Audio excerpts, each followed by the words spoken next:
Most people wake up in the morning and start to think about their problems. Those problems are connected to certain memories, and those memories are connected to certain people and things. Your brain is like an old tape recorder that plays back to you the same cassette over and over every day. If your brain is the record of the past, then the moment you start your day, you are already thinking and living in the past. Each one of your memories has emotion, and the emotions are the final product of past experiences. So the moment you recall the memories of your problems, all of a sudden you feel unhappy, you feel sad, you feel pain. How you think and how you feel creates your state of being. In other words, it creates your character. If your entire state of being when you start your day is in the past, it means your past, sooner or later, will become your future.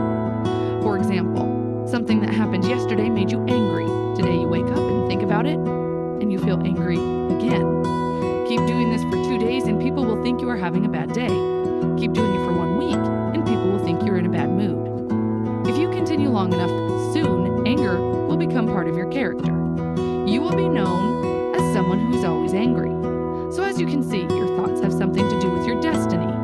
This means if you keep thinking in the past, you're gonna keep creating the same life. Without even realizing, you keep creating the same life that you don't even like. Here's how it usually happens. You wake up and grab your cell phone. You check your Instagram, check your WhatsApp, read a few emails or texts. Then you check the news, and now you finally feel really connected to everything that's known in your life. After that, you go through a series of routine behaviors. You get out of bed on the same side, you go to the toilet, you get a cup of coffee in your favorite cup, you take a shower, you get dressed, and you take the same bus or drive to work the same way. Finally, you get to work and you see the same people that push the same emotional buttons. When the work is done, you hurry back home to do the same things all over again tomorrow. This becomes your routine, and routine works like a computer program, and now you have lost your free will to a program. It is no longer you who runs the show, but the subconscious program.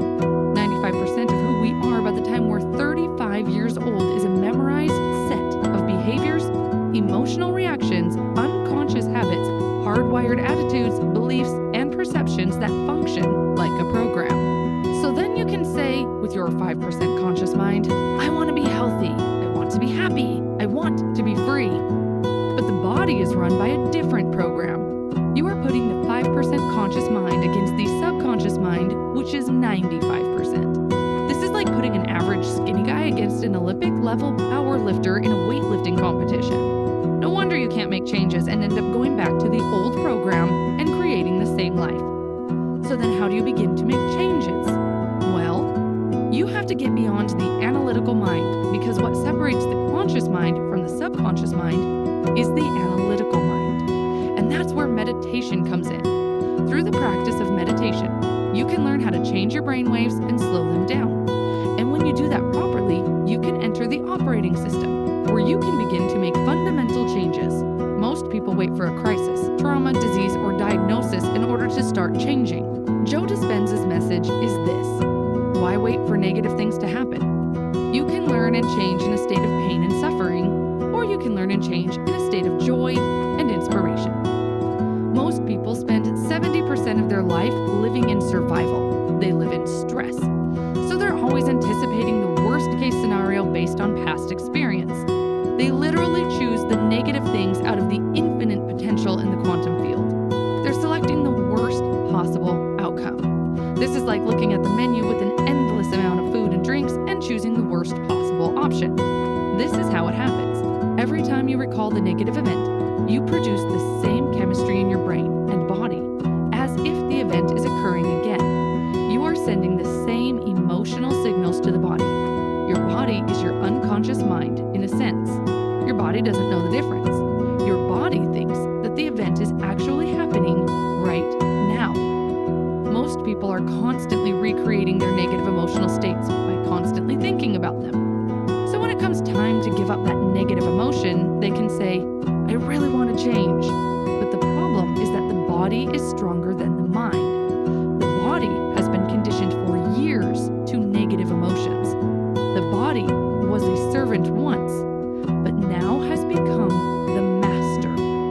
All of a sudden, when you decide to change and step into that unknown, the body doesn't like it. The body would rather feel guilt and suffering because it feels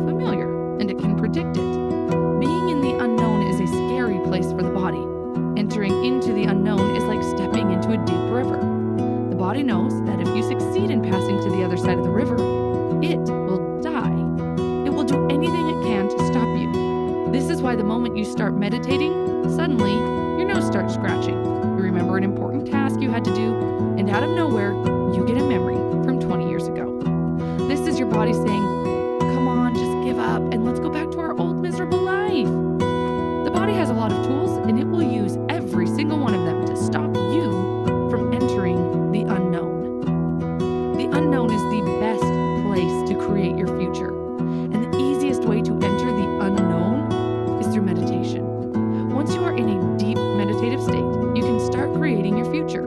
What kind of new life do you want? What behaviors do you want to demonstrate? What kind of person do you want to be? The act of mentally closing your eyes and rehearsing the things or behaviors you want in your life is the best way to create your future. If you are truly present, the brain does not know the difference between imagination and real life experience. Through the act of imagination, you are installing the software programs of your future life. Now your brain is no longer a record of the past. It's a map to the future. And if you keep doing it, who knows? You may just start acting like a happy person. The hardest part is to teach your body emotionally what the future will feel like ahead of the actual experience. Simply imagining it isn't enough. You need to emotionally feel it in your body. If thoughts are the language of the brain, feelings are the language of the body. It is through feelings and emotions your body understands what your mind is telling you. If you don't feel anything, then it means your body isn't receiving the signal. It's like in your room. The internet modem is working, but you can't connect because you've turned off the Wi-Fi on your phone. The moment you start feeling the emotions of your thoughts, you are connected to the internet, and you can now start downloading your future life. And you know what this means? This means you no longer need to wait for your success to happen in order to feel successful. You don't need to wait for wealth to feel abundant. You don't need to wait for your new relationship to feel love. According to the quantum model of reality, the moment you start feeling abundant and worthy, you are generating wealth. The moment you start to feel it, you're beginning to step towards your future. Now this means you are becoming the creator of your future. You're no longer living as a victim and saying things like, I'm this way because of this person or that person or this experience. Unfortunately, today many people are victims of their own negative thoughts from the past. Most people don't realize it, but here's the thing about thoughts. Just because you have a thought, it doesn't mean it's true. Let me repeat. Just because you have a thought, it doesn't mean that you should act on it. On average, you think 60 to 70,000 thoughts in one day. 90% of those thoughts are the same thoughts as the day before. If your thoughts have something to do with your destiny, then your life is not going to change very much because the same thought leads to the same choices. The same choice leads to the same behavior creates the same experience, and the same experience produces the same emotion. This is why it's very important to meditate so that you can become more aware of how you think, how you act, and how you feel. The more conscious you are, the less likely that an unwanted thought is going to slip by your awareness unchecked. The word meditation means to become familiar with. So as you become familiar with the thoughts, behaviors, and emotions of the old self, you no longer let them influence you. Instead, you start thinking new thoughts and condition the body into a new emotional state. If you do it long enough, this new emotional state will become familiar to you. Creating a new self is like creating a new garden. First, you got to get rid of the weeds and the rocks. Then you need to pull out the plants from the past year and you have to prepare the soil. Only after that, you can start planting. Meditating basically works the same way. You're preparing the garden, and it's not an easy job. Training your body to sit down and meditate is like training a wild animal or a dog. You say, sit down and wait here. But it runs away, so you catch it and bring it back. But of course, it runs away again, and you have to catch it and bring it back again. The moment you start a meditation, the body says, hey, it's 8 o'clock. You normally read emails and get angry around this time. But here you are, sitting and doing nothing. You are off schedule. What is going on? For years, we have been angry together around this time, but all of a sudden you are going to change just like that.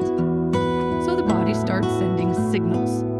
The body is basically looking for that predictable chemical state, and it doesn't care that it's a toxic state. Every time time you become aware of what your body is doing and bring attention to the present moment, you're telling the body it's no longer the mind and you are the mind. And now your will is getting greater than the program. And if you keep doing this over and over again, just like a trained dog, the body will sit down and obey. The moment the body surrenders, there's a liberation of energy. You go from particle to wave, from matter to energy, and you free yourself from the chains of those emotions that keep you in the familiar past. If you do this for just 7 days, you will already start seeing differences in your life. You will start catching yourself more often and avoid going back to the old unhappy self. Of course, you need to repeat this process long enough until your future reality becomes your current reality. Hope it was a useful video. Thanks for watching and have a great day.